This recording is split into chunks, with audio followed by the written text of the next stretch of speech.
करीब 55 वर्षीय जयप्रकाश गुप्ता राजा बुजुर्ग गांव का रहने वाला था। वह गल्ले का कारोबार करता था।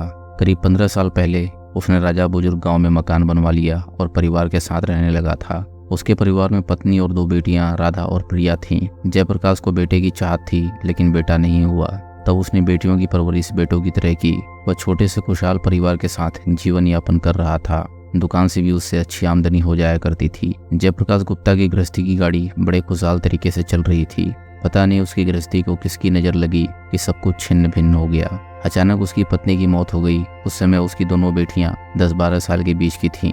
बेटियों की परवरिश की जिम्मेदारी जयप्रकाश पर आ गई थी। जयप्रकाश के बड़े भाई राधा और प्रिया को दिल से अपनी बेटी मानते थे और उन्हें उसी की तरह दुलारते भी थे।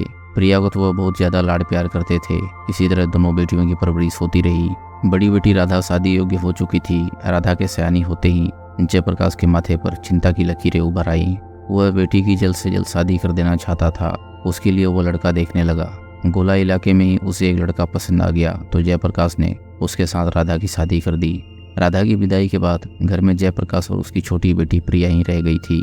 धीरे धीरे प्रिया भी सयानी हो चुकी थी। बात 2 साल पहले की है। प्रिया बाथरूम से नहाकर बाहर निकल रही थी। गीले बदन से उसके कपड़े चिपक गए थे।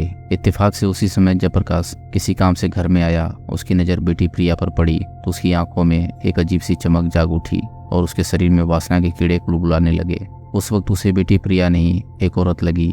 वह उसके तन को नोचने की सोचने लगा। इसके बाद जयप्रकाश यही सोचता रहा कि प्रिया को कब और कैसे अपनी हवस का शिकार बनाए। इसी तरह 1 सप्ताह बीत गया। एक रात प्रिया जब अपने कमरे में गहरी नींद में सो रही थी, तभी जयप्रकाश दबे पांव उसके कमरे में पहुंचा और सो रही बेटी को अपनी हवस का शिकार बना लिया। पिता के कुकृत्य से प्रिया बिलबिला उठी। हवस पूरी करके जयप्रकाश ने प्रिया को धमकाया कि अगर उसने किसी से कुछ भी कहा तो अपनी जान से हाथ धो बैठेगी।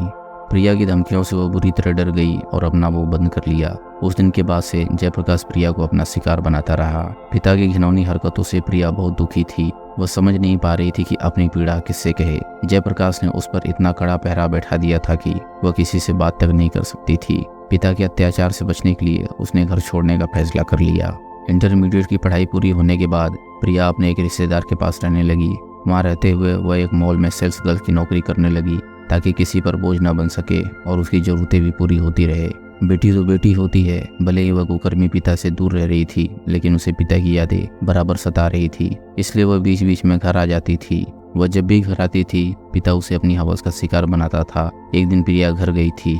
इससे अगली रात को जयप्रकाश ने उससे संबंध बनाने की कोशिश की। प्रिया ने इस बार पिता की मनमानी नहीं चलने दी और विरोध करने लगी। कामाग्नि में जलते पिता जयप्रकाश ने आओ देखा न ताओ उसका गला घोटकर हत्या कर दी। पिता से हैवान और हैवान से दरिंदा बना जयप्रकाश पूरी नीचता पर उतर आया था। उसने बेटी की मौत के बाद उसकी लाश के साथ अपना मुंह काला किया।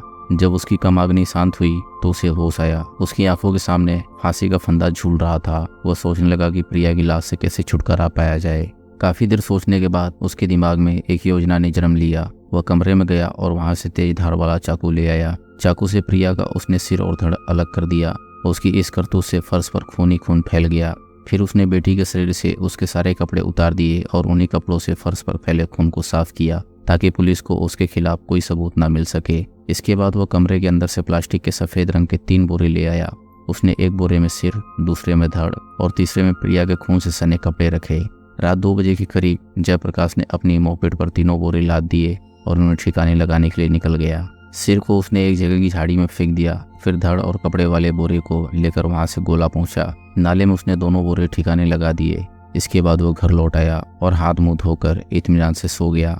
पते की बात यह रही कि प्रिया के अक्सर गोरखपुर में रहने की वजह से उसके अचानक गायब होने पर किसी को शक नहीं हुआ। अब जयप्रकाश को एक बात की चिंता खाई जा रही थी कि भले लोग यह समझते हों कि प्रिया गोरखपुर में नौकरी कर रही है, लेकिन यह बात ज्यादा दिनों तक राज नहीं रह सकेगी। एक न एक दिन पुलिस इस हत्या से पर्दा हटा ही देगी तो वह उम्र भर जेल की चक्की पीसेगा। उसने सोचा कि क्यों न ऐसी चाल चली जाए कि सांप भी मर जाए और लाठी भी न टूटे। काफी सोच विचार करने के बाद उसने अपने दामाद पर ही साली यानी प्रिया के अपहरण का आरोप लगाने की योजना बनाई। इससे जयप्रकाश का फायदा ही फायदा था। भविष्य में वह न तो कभी प्रिया की तलाश कर सकता था और न ही उसकी हत्या का राज खोल सकता था। वक्त जयप्रकाश का बराबर साथ दे रहा था। कुछ दिन बाद जयप्रकाश ने दामाद सुनील के पिता को फोन कर प्रिया के गायब होने की सूचना दी। बातचीत में उसने बेटी के गायब होने के पीछे सुनील का हाथ होने का आरोप लगाया। सुनील के पिता समधी का आरोप सुनकर चौंके। उन्होंने इस बारे में बेटे सुनील से बात की तो साली के अपहरण का आरोप खुद पर लगने से सुनील सन्न रह गया। उसने यह बात पत्नी राधा को बताई। राधा भी पति की बात सुनकर हैरान थी। राधा ने उसी समय पिता को फोन किया तो जयप्रकाश ने सुनील पर बेटी के अपहरण का आरोप लगाते हुए मुकदमा दर्ज कराने की धमकी देनी शुरू कर दी। पिता की बात सुनकर राधा और सुनील एकदम परेशान हो गए, जबकि वे खुद भी कई दिनों से प्रिया के मोबाइल पर संपर्क करना चाहते थे, लेकिन उसका फोन स्विच ऑफ था। एक दिन जयप्रकाश ने खुद ही बेटी राधा को फोन करके प्रिया की हत्या करने की जानकारी दे दी। बहरहाल घटना की जानकारी होने पर राधा पति सुनील के साथ गांव पहुंच गई। पूछताछ में उन्होंने पुलिस को बताया कि पहले प्रिया उनसे फोन पर बातें करती रहती थी, लेकिन बाद में पिता के दबाव में उसने उनसे बात करनी बंद कर दी थी। बीते कुछ दिनों पहले एक रिश्तेदार के यहाँ शादी समारोह में राधा और सुनील भी गए थे। उस समारोह में प्रिया भी आई थी। राधा ने वहीं पर प्रिया से मुलाकात के दौरान उससे पूछा कि वह उसे फोन क्यों नहीं करती, तो प्रिया ने पिता के दबाव की वजह से फोन न करने की बात कही थी। जब उसने वह वजह पूछी तो उसने कुछ नहीं बताया। इसके बाद से वह कभी कभार बहन और जीजा को फोन कर लेती थी, लेकिन पिता की हरकत के बारे में उसने कभी कोई चर्चा नहीं की थी। अगर प्रिया ने थोड़ी हिम्मत दिखाई होती तो उसे असमय मौत के आगोश में यूं ही नहीं समाना पड़ता। वह भी जिंदा होती और खुशहाल जीवन जीती। यही नहीं, मर्यादा की सारी सीमाएं लांघ चुके कलयुगी पिता को भी सलाखों के पीछे पहुंचवा सकती थी, लेकिन सामाजिक लोकलाज और डर के चलते उसने ऐसा नहीं किया, जिसकी कीमत उसे अपनी जान देकर चुकानी पड़ी। दोस्तों, अगर आपको कहानी पसंद आ रही हो तो वीडियो को लाइक करें और चैनल को सब्सक्राइब करें। हम ऐसी मजेदार कहानियां आपके लिए लाते रहेंगे।